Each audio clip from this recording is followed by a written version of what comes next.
அப்படித்தான். இதுக்கு யாரு சொன்ன மந்திரத்தினுடைய வலிமை குறைஞ்சு போகும்.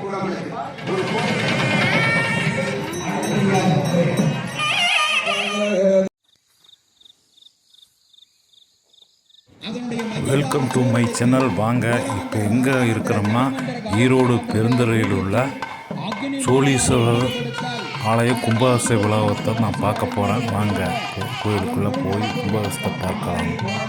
இது வந்து சிவன் கோயிலுங்க. கும்பாபிஷேகத்துக்கெல்லாம் நடந்து கால பூஜையெல்லாம் நடந்து முடிந்து விட்டது. அங்கே உள்ளே போய் சுற்றி பார்க்கலாம்.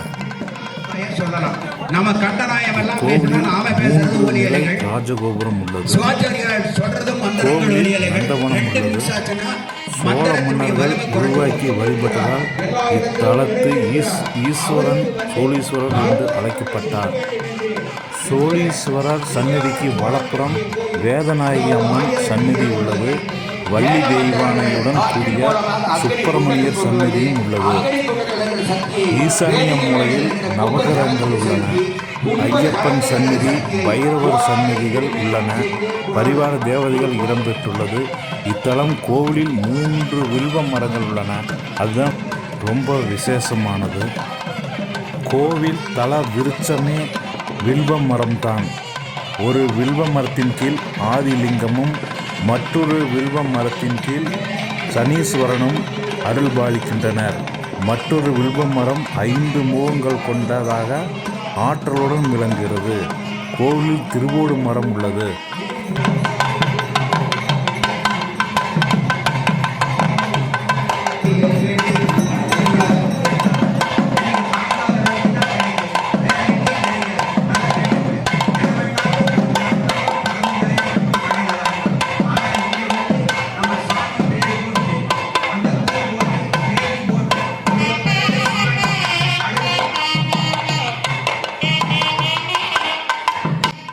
இதன் காய்களை வடமாநிலத்தவர் பூஜைக்காக கேட்டு வாங்கி செல்கின்றனர்.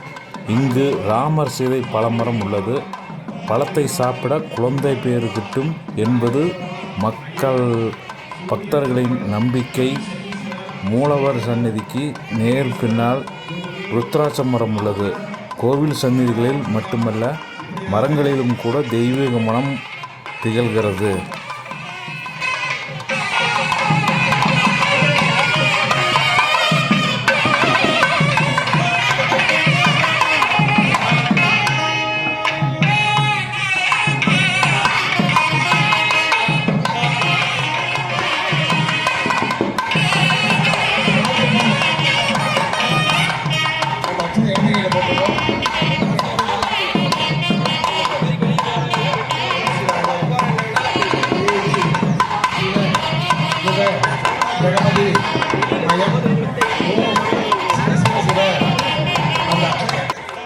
நானும் நேரத்திலேயே போய் உள்ளே உட்காந்துக்கிட்டேங்க.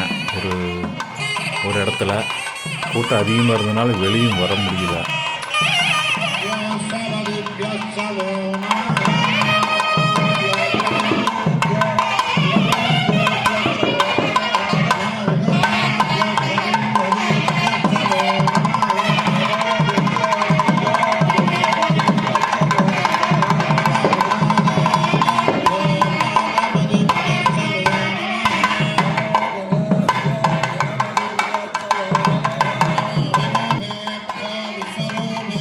அடுத்த தடவை இந்த கோயிலை பற்றி ஃபுல் டீட்டெயிலாக எல்லாமே நேரடியாக காட்சிகளாக படமாக்கி காட்டுகிறேன்.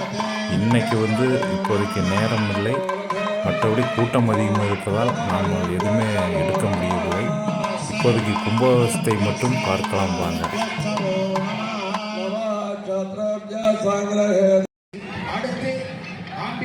கும்பாபிஷேகம் முடிந்து தீர்த்தம் தெளிக்கிறாங்க பாருங்கள். எனக்கு உள்ளேயே நல்ல தீர்த்தம் கிடச்சிது. உள்ளேயே கொண்டதுனால நல்ல மகிழ்ச்சி அடைந்தேன். வாருங்கள். இப்போ வெளியில் தீர்த்தம் தெளிச்சிட்டு இருக்கிறாங்க.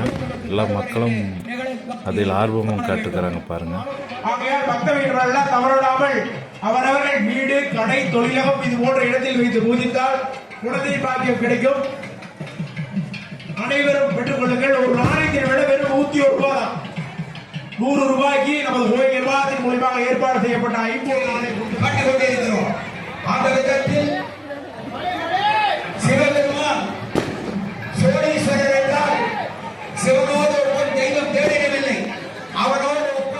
அன்னதானம் வெகு விமர்சையாக நடைபெற்றதுங்க.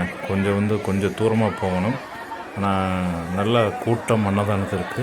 இந்த வீடியோ பிடிச்சிருந்தா லைக் பண்ணுங்கள், ஷேர் பண்ணுங்கள், கமெண்ட் பண்ணுங்கள். இதே போல் நிறைய வீடியோகள் வந்து கொண்டே இருக்கும். நம்ம சேனலை சப்ஸ்கிரைப் பண்ணி வச்சுக்கோங்க. இது ஒரு